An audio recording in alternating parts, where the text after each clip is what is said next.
রাসূলুল্লাহর দন্দন লহ পাহাড়েতে পড়িয়া, সোনার মুখে রক্ত পড়ে ঝর ঝর করিয়া, ঝর ঝর করিয়া।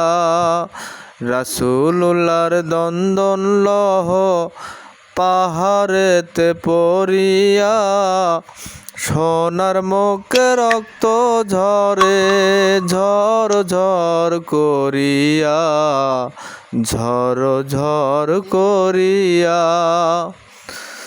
রাসূলুল্লাহ মা ফাতেমা আসিয়া কয়, কেন মারলি পাথর রে?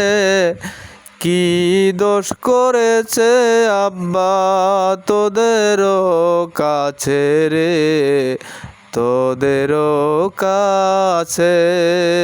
রাসূলুল্লাহর দন্দন লহ পাহাড়েতে পড়িয়া, সোনার মুখে রক্ত পড়ে ঝর ঝর করিয়া, ঝর